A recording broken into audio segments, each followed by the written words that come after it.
Hello friends, welcome to my channel UPPCS with Chauhan. तो दोस्तों, यहाँ हम कर रहे हैं घटना चक्र 2021 की भारत दृष्टि, जिसमें हम चैप्टर नंबर 24 चल रहा था, जिसमें आज करेंगे हम उसका पार्ट 2। तो गाइस, चैप्टर जो है वो है वैज्ञानिक और प्रौद्योगिकी आविष्कार। तो चलिए दोस्तों, चैप्टर स्टार्ट करने से पहले हम लोग एक बार देख लेते हैं सिलेबस। तो गाइस, यहाँ पे है आपका सिलेबस। आइए चलिए देख लेते हैं। हमने चैप्टर नंबर 1 से स्टार्ट किया गाइस, कोई भी चैप्टर स्किप नहीं किया है। बाकी अब हम जो है चैप्टर नंबर 24 पे पहुंच चुके हैं और उसका पार्ट 2 आज ये भी ख़त्म हो जाएगा। और गाइस, थोड़े से चैप्टर्स और बचे हैं। तो गाइस, अब क्या करते हैं, चलिए, अगर आपको वीडियो पसंद आती है तो प्लीज़ उसे लाइक करिएगा, और अगर पसंद आती है तो शेयर करिएगा, कमेंट करके बताइएगा दोस्तों। और अगर चैनल को अभी तक सब्सक्राइब नहीं किया है तो प्लीज़ चैनल को सब्सक्राइब कर लीजिएगा। चलिए गाइस, स्टार्ट करते हैं फिर हम लोग चैप्टर को। जो हमारे स्टार्टिंग का पार्ट है वो हम अपने पार्ट 1 में कंप्लीट कर चुके हैं। तो इस यहाँ से अब हम स्टार्ट करेंगे, जो कि है चंद्रयान 2, भारत का द्वितीय चंद्र मिशन। यहाँ से हम शुरू करते हैं। तो देखिए इसमें क्या लिखा है। इसमें लिखा है कि जुलाई यानी 22 जुलाई 2019 में श्री हरिकोटा स्थित सतीश धवन अंतरिक्ष केंद्र सार के द्वितीय लॉन्च पैड से GSLV Mark 3 M1 रॉकेट द्वारा जो है भारत के चंद्रयान 2 मिशन का प्रक्षेपण सफलतापूर्वक संपन्न हुआ। तो ये GSLV Mark 3 रॉकेट की पहली परिचालन उड़ान, मतलब फर्स्ट ऑपरेशनल फ्लाइट थी। तो लिफ्ट ऑफ के लगभग 16 मिनट 14 सेकंड बाद रॉकेट ने चंद्रयान 2 जो अंतरिक्ष यान है को पृथ्वी के दीर्घ वृत्ताकार कक्षा में स्थापित कर दिया। और चंद्रयान 2 मिशन के अंतर्गत एक ऑर्बिटर, लैंडर और एक रोवर, ये तीनों चीज़ें शामिल थी। तो भारतीय अंतरिक्ष कार्यक्रम के जनक क्या नाम है, विक्रम साराभाई के नाम पर लैंडर 2 को, जो लैंडर था उसका विक्रम नाम रखा गया, रोवर का नाम रखा गया प्रज्ञान, और 2369 किलोग्राम वजनी ऑर्बिटर को 100 किलोमीटर वाली चंद्रमा की ध्रुवीय कक्षा में स्थापित किया गया है। तो चंद्रयान की कक्षा में परिक्रमा के दौरान ऑर्बिटर चंद्रमा की सतह का क्या है, अवलोकन करेगा। ऑर्बिटर से लगभग अलग होकर 7 सितंबर 2019 को चंद्रमा के दक्षिणी ध्रुव क्षेत्र में लैंड करने की प्रक्रिया के दौरान जो लैंडर था उसका संपर्क जो इसरो के नियंत्रण गेट से टूट जाता है। तो 1477 किलोग्राम वजनी विक्रम लैंडर के माध्यम से ही 6 पहिए वाले जो आपका प्रज्ञान रोवर था ना गाइस, जिसका वजन था 26 किलोग्राम, वो चंद्रमा की सतह पर मतलब उसको उतारा जाना था। तो ज्ञातव्य है कि लैंडर की चंद्रमा पर सॉफ्ट लैंडिंग होनी थी, लेकिन इसरो से संपर्क टूट जाने के कारण क्या होता है, ये हार्ड लैंडिंग के माध्यम से चंद्रमा की सतह पे उतरता है। ठीक है, फिर लिखा है कि 10 सितंबर 2019 को इसरो द्वारा जारी विज्ञप्ति के अनुसार चंद्रयान 2 के ऑर्बिटर द्वारा लैंडर का पता लगा लिया गया, लेकिन उससे संपर्क स्थापित नहीं हो सका। तो 31 अक्टूबर 2019 को इसरो द्वारा की गई घोषणा के अनुसार चंद्रयान 2 के ऑर्बिटर ने चंद्रमा के बहिर्मंडल यानी एक्सोस्फीयर में ऑर्गन 40 की उपस्थिति का पता लगाया है। चलिए गाइस, तो ये हम कर चुके हैं। आगे हम पहुंचे हैं अंतरिक्ष अनुप्रयोग पे। तो भारतीय अंतरिक्ष कार्यक्रम की एक अनूठी विशेषता उसके उपयोग केंद्रित प्रयासों और देश को उससे मिलने वाले लाभ हैं। दूर शिक्षा यानी कि टेली एजुकेशन तथा दूर चिकित्सा टेलीमेडिसिन के साथ संचार के विभिन्न क्षेत्रों में इनसेट जीसेट उपग्रह द्वारा की जा रही समाज सेवा जारी है। देश में राष्ट्रीय प्राकृतिक संसाधन प्रबंधन प्रणाली के सुस्थापित बहुआयामी क्रियान्वयन ढांचे के जरिए देश में राष्ट्रीय, राज्य और स्थानीय स्तरों पर चलाई जा रही दूर संवेदी अनुप्रयोग परियोजनाओं में उल्लेखनीय प्रगति हुई है।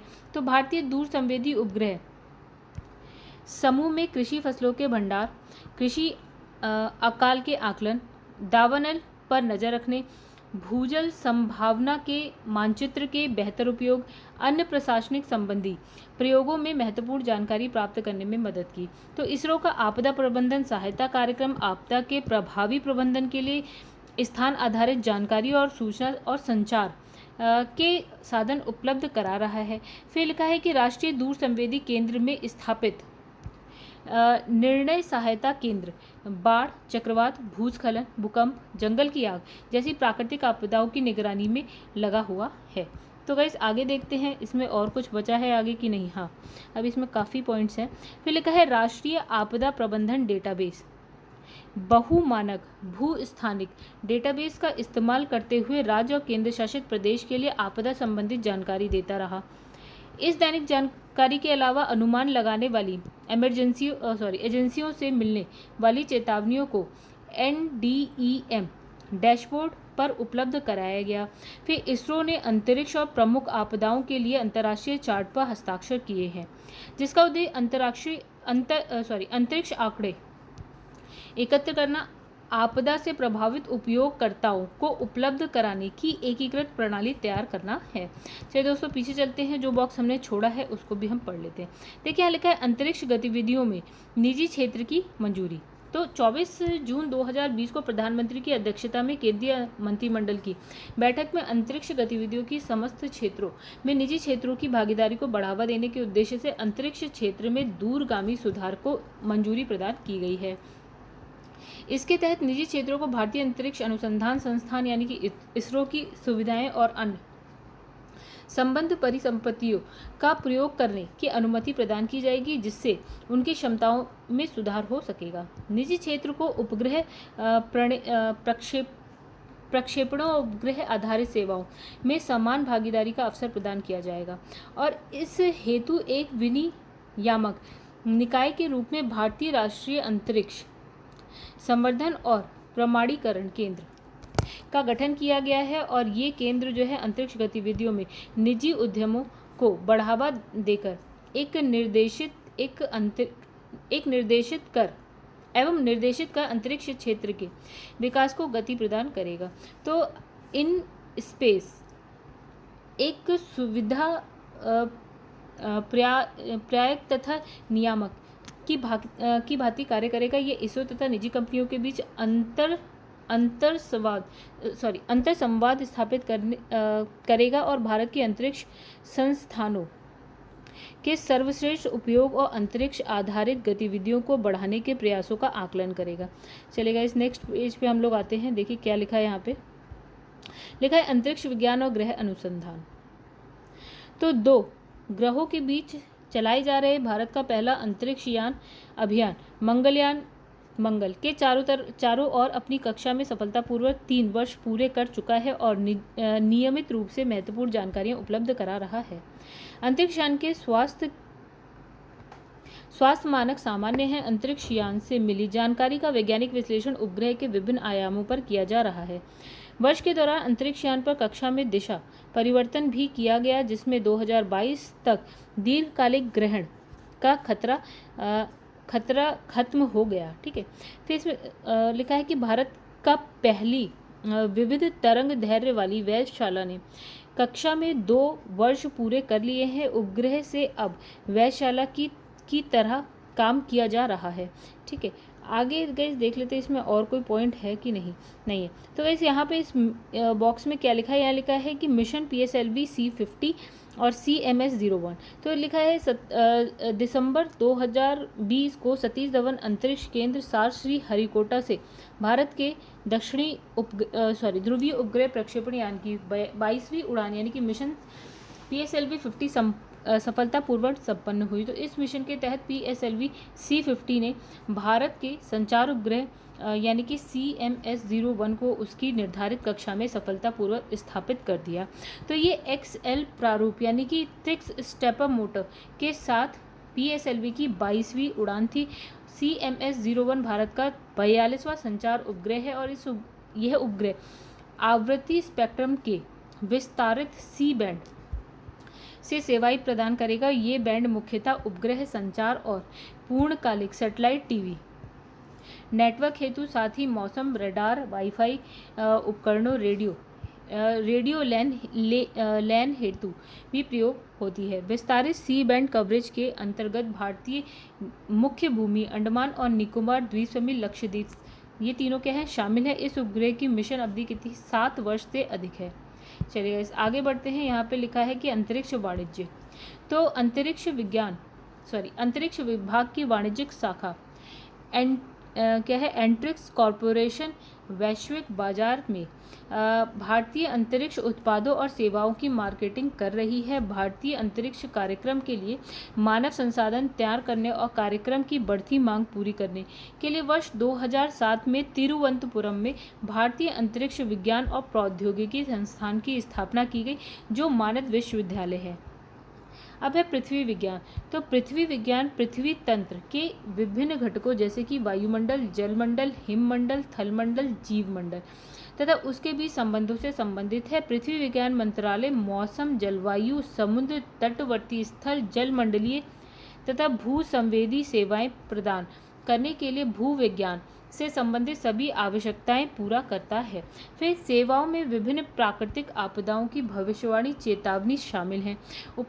उपलब्ध कराई गई सेवाओं का उपयोग विभिन्न एजेंसियों और राज्य सरकार कर रही हैं ताकि प्राकृतिक आपदाओं के कारण जान माल की क्षति कम से कम की जा सके।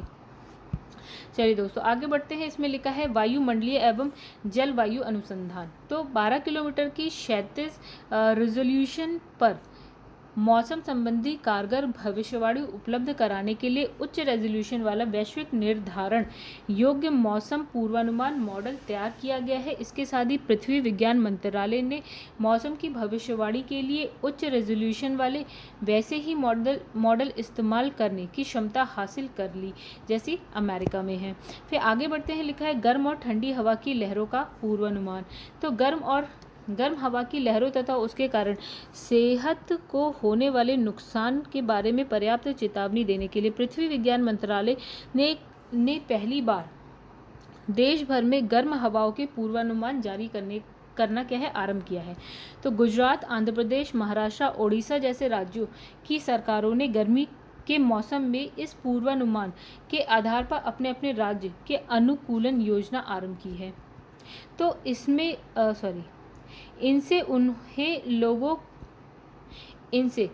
लोगों को गर्म हवाओं की लहरें चलने की चेतावनी पहले ही दे देने और उसकी जान बचाने में मदद मिल सकती है। तो उत्तर हिंद महासागर पर आए 4.5 चक्रवातों की सामान्य बारंबारता की तुलना में 2018 के दौरान 6 उष्णकटिबंधीय चक्रवात आए हैं।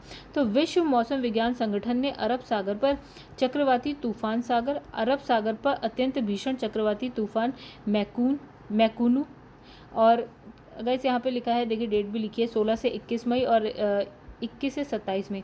फिर VSCS लुबान 6 से 15 अक्टूबर और फिर है VSCS तितली, तो ये है 8 से 13 अक्टूबर के दौरान उष्णकटिबंधीय चक्रवात परामर्श सेवाओं के लिए भारतीय मौसम विज्ञान की सराहना की, क्योंकि इसकी वजह से इन आपदाओं का असर कम से कम करने में मदद मिली और कई लोगों की जान बचाई जा सकी। ये दोस्तों नेक्स्ट पेज पे देखते हैं क्या है हमारे पास। अच्छा, यही आगे बढ़ रहा है। दिल्ली में वायु गुणवत्ता के बारे में पहले से चेतावनी देने के लिए अमेरिका के national centre for atmospheric research के साथ मिलकर एक नई पद्धति विकसित की गई।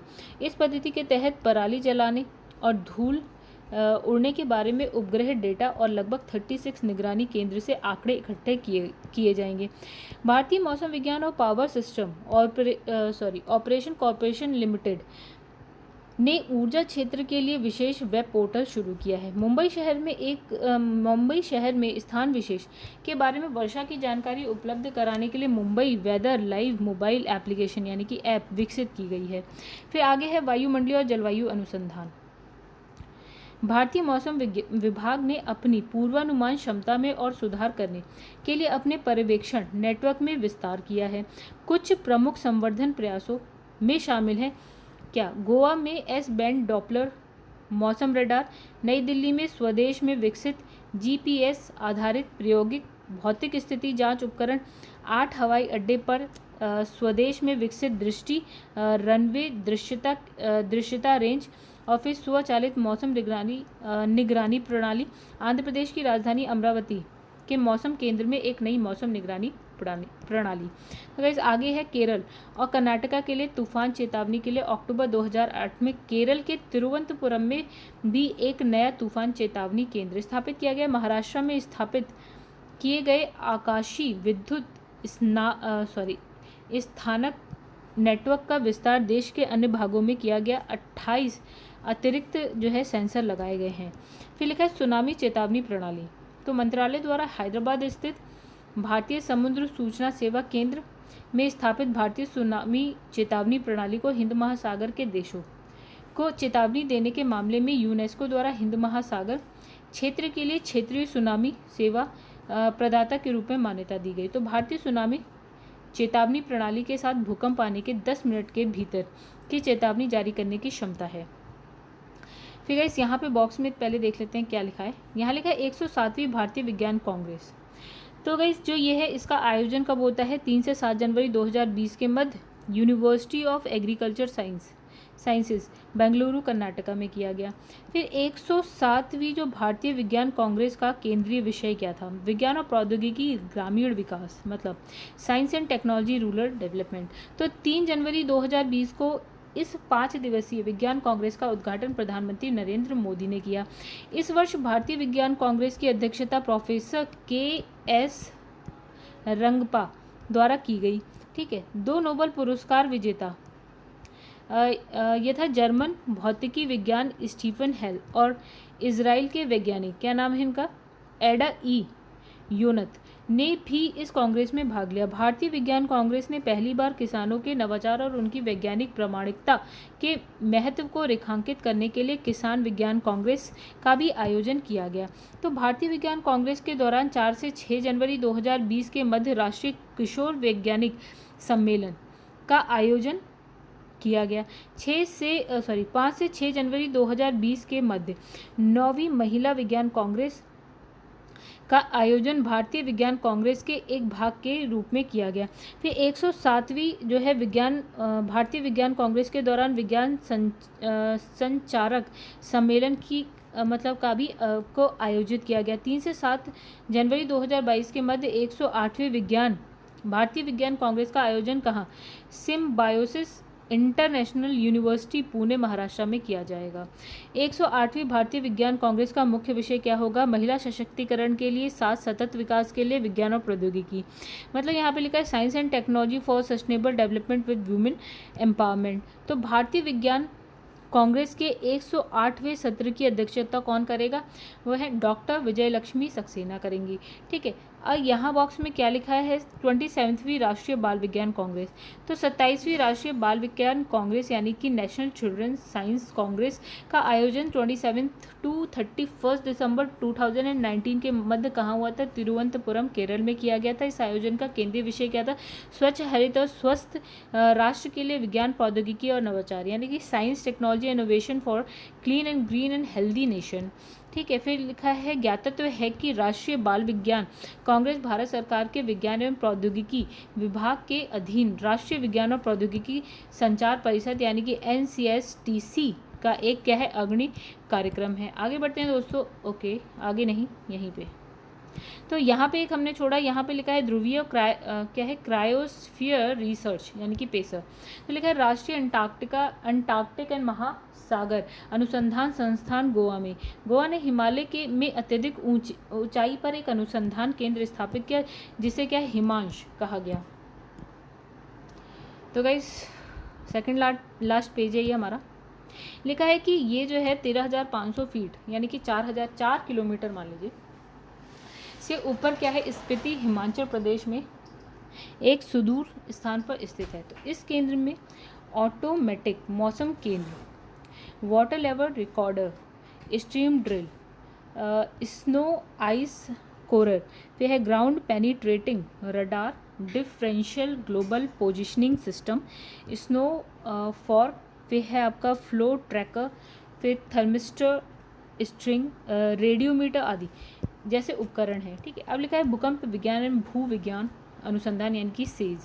तो 115 वेधशालाओं वाला राष्ट्रीय भू संवेदी नेटवर्क अच्छी तरह से काम कर रहा है। 2016 में कोयना में आरंभ की गई वैज्ञानिक डीप ड्रिलिंग का उद्देश्य गहराई में बोरहोल जो है वेधशाला स्थापित करना है जिससे भूकंप के स्थान के आसपास के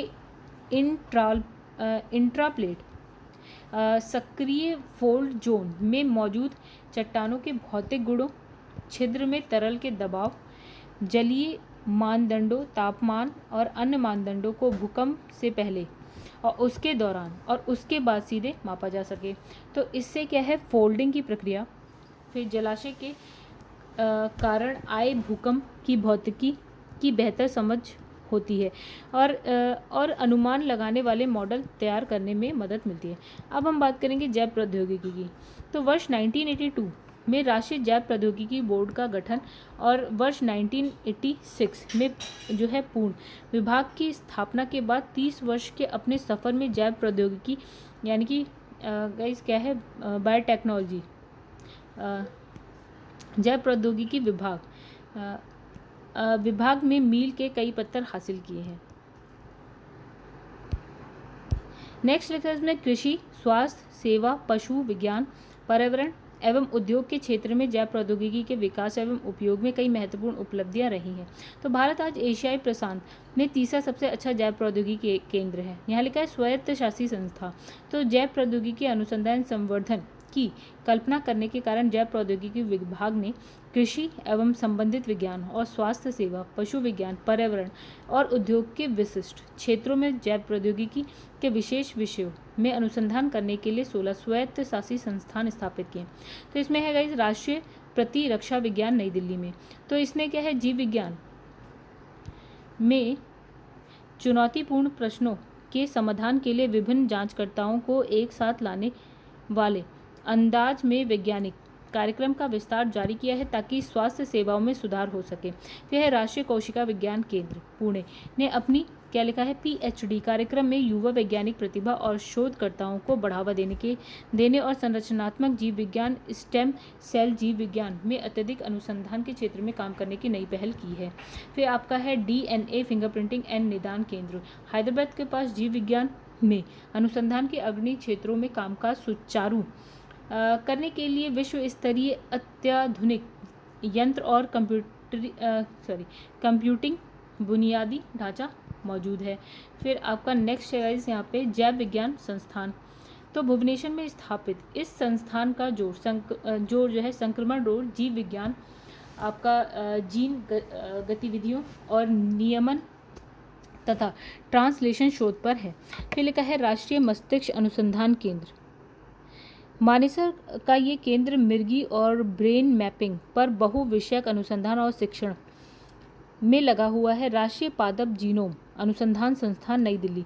तो इस नई दिल्ली के इस संस्थान का जो है ध्यान पादप जीनोम में जीन के विन्यास के साथ उनकी संरचना, प्रकटीकरण, कामकाज की समझ के क्षेत्र में अनुसंधान करने और पादप जीन या जीनोम में परिवर्तन करने पर है ताकि अधिक उपज और बेहतर गुणवत्ता वाले उत्पादों हेतु खाद्य और प्रौद्योगिक फसलों की बेहतर किस्में तैयार की जा सके। फिर राजीव गांधी जैव प्रौद्योगिकी केंद्र तिरुवनंतपुरम में स्थापित यह केंद्र गंभीर रोगों के जीव विज्ञान, तीव्र रोगों के जीव विज्ञान और रोग जैव प्रौद्योगिकी के संबंध में अनुसंधान कार्यक्रमों पर काम कर रहा है। फिर जैव संसाधन तथा सतत विकास संस्थान।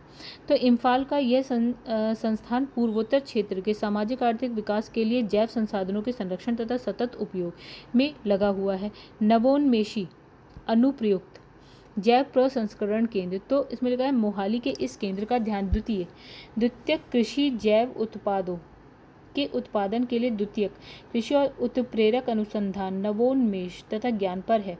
राष्ट्रीय जैव चिकित्सा जीनोमिकी संस्थान कल्याणी का यह संस्थान स्वास्थ्य और रोग के लिए जीनोमिक में तीव्रता लाने और रोगों एवं स्वास्थ्य संबंधी लक्षणों की जानकारी देने वाले जीनोमिक प्रमाण तलाशने में जुटा हुआ है। फिर है राष्ट्रीय जैव चिकित्सा जीनोमिक संस्थान कल्याणी स्वास्थ्य एवं रोग के लिए जीनोमिक की तीव्रता लाने और रोगों एवं स्वास्थ्य संबंधी लक्षणों की जानकारी देने वाले जीनोमिक प्रमाण तलाशने में जुटा हुआ है। ये समय पूर्व जन्म के जैविक और पर्यावरणीय संबंधों की खोज और रोग तथा स्वास्थ्य से जुड़े लक्षणों के प्राकृतिक इतिहास के अध्ययन की परियोजनाओं पर काम कर रहा है। फिर गाइस है नेक्स्ट आपका क्षेत्रीय जैव प्रौद्योगिकी केंद्र फरीदाबाद विविध विषयों में विश्व स्तरीय शिक्षा और प्रशिक्षण मुहैया कर रहा और नवोन्मेषी अनुसंधान कर रहा है। ठीक है, ताकि वैश्विक प्रतिस्पर्धा वाले अनुसंधान जगत में जैव प्रौद्योगिकी की विभिन्न क्षेत्रों में उच्च गुणवत्ता वाले मानव संसाधन तैयार किए जा सकें। फिर इसमें लास्ट में लिखा है ट्रांसलेशनल स्वास्थ्य विज्ञान प्रौद्योगिकी संस्थान फरीदाबाद में स्थित यह संस्थान चिकित्सा विज्ञान, अभियांत्रिकी और प्रौद्योगिकी के क्षेत्र में ट्रांसलेशन ज्ञान और जैव चिकित्सा नवोन्मेष को सार्वजनिक स्वास्थ्य के लिए उपलब्ध कराने के लिए एकीकृत तरीके पर काम कर रहा है। तो गाइस अब हमारा नेक्स्ट पेज है और लास्ट पेज है ये। तो इसमें और क्या लिखा है, इसमें लिखा है राष्ट्रीय पशु जैव प्रौद्योगिकी संस्थान। तो हैदराबाद के इस संस्थान ने संक्रामक रोग यानी कि ब्रूसेलोसिस, फिर है थाइलेरियोसिस, फिर है बैप्सियोसिस, न्यू कैसल डिसीज वायरस, फिर है लेप्टोस्पाइरोसिस, फिर है टॉक्सोप्लाज्मोसिस, मेस्टाइटिस, फिर है पेस्ट डी पेटिटे स्ट्रूनिमेंटस वायरस तथा फुट एवं माउथ डिजीज पर तथा इन रोगों के निदान एवं रोकथाम के नए तरीके विकसित करने पर पहल की गई है। फिर लिखा है institute of stem cell science and regenerative medicine.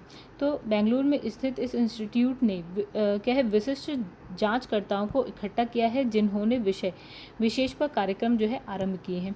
फिर राष्ट्रीय कृषि खाद्य जैव प्रौद्योगिकी केंद्र नावी, तो मोहाली का यह केंद्र क्या है बायोटेक क्लस्टर बनाने के लिए अनुसंधान कार्यक्रमों प्रौद्योगिकी में जुटा है ताकि भारतीय कृषि और खाद्य उद्योगों को अत्यधिक नवाचार केंद्रित, लाभकारी और टिकाऊ बनाया जा सके।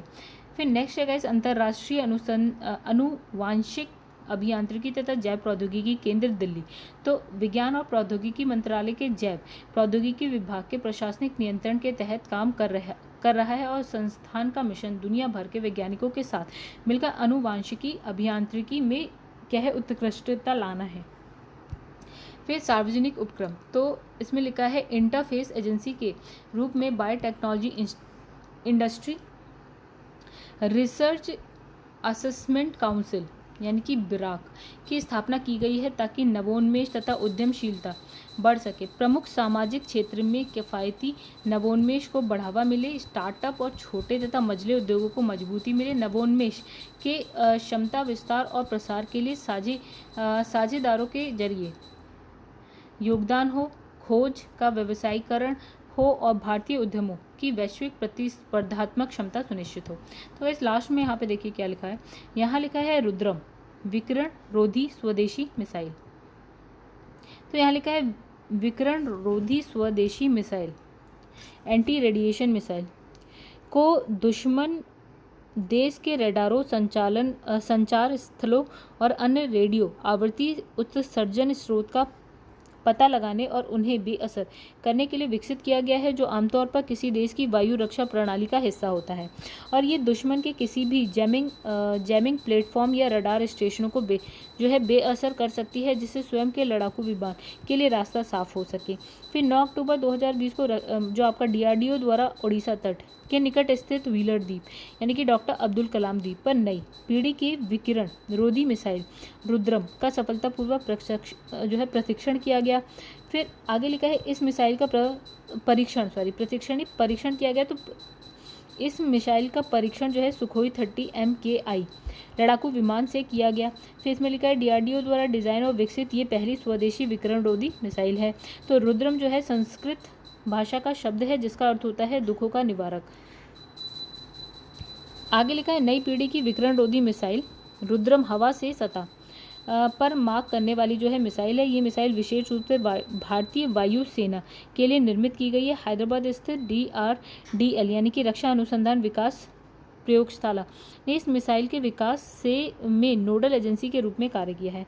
फिर प्रक्षेपण स्थितियों के आधार पर इसकी मारक क्षमता अलग अलग यानी कि अधिकतम 200 किलोमीटर तक होती है। तो इस मिसाइल को 500 मीटर से 15 किलोमीटर तक उनताश यानी कि एल्टीट्यूड और 0.6 से 2 मैक तक की गति से दागा जा सकता है। तो इस मिसाइल को प्रक्षेपण प्लेटफॉर्म के रूप में सुखोई 30 MKI लड़ाकू विमान से एकीकृत किया गया है, लेकिन इसे अन्य लड़ाकू विमान से भी प्रक्षेपित किया जा सकता है।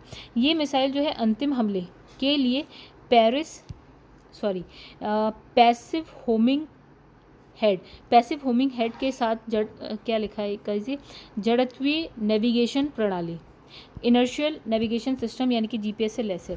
फिर लिखा पैसिव होमिंग हेड अलग अलग रेडियो आवृत्ति पर लक्ष्यों की पहचान और उन्हें वर्गीकृत कर निशाना साध सकता है। और रुद्रम मिसाइल यदि एक बार लक्ष्य पर केंद्रित हो जाती है तो विकिरण स्रोत के बीच में बंद होने पर भी यह लक्ष्य पर सटीकता से प्रहार करने में सक्षम है।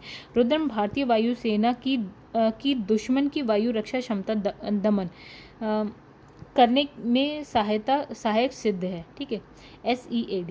तो गाइस यहाँ पे जो है हमारा ये चैप्टर हो गया है कंप्लीट। दोस्तों अगर आपको वीडियो पसंद आती हो तो वीडियो को करिएगा लाइक, पसंद आती हो तो कमेंट करके बिल्कुल बताइएगा, कोई सजेशन हो तो भी बताइएगा, पसंद आती है वीडियो अगर तो शेयर भी करिएगा। गाइस जिसने भी चैनल को अभी तक सब्सक्राइब नहीं किया है वो चैनल को सब्सक्राइब कर ले। तो गाइस जो मेरा चैनल है उसका नाम है #UPPCS विद चौहान। तो गाइस अब हम क्या करेंगे, अब हम आपसे मिलेंगे जो हमारी नेक्स्ट वीडियो है उसमें मिलेंगे। ठीक है, नेक्स्ट वीडियो हम नेक्स्ट जो चैप्टर है उसके साथ आएंगे। आइए देख लेते हैं एक बार कौन सा चैप्टर है हमारा नेक्स्ट। 25 क्वेश्चन, चैप्टर नंबर है 25 जो कि है परिवहन। ठीक है, तो अब हम क्या करते हैं इस चैप्टर को, मतलब इस वीडियो को यहीं पे स्टॉप करते हैं। नेक्स्ट वीडियो में मिलते हैं नेक्स्ट चैप्टर के साथ, तब तक के लिए धन्यवाद।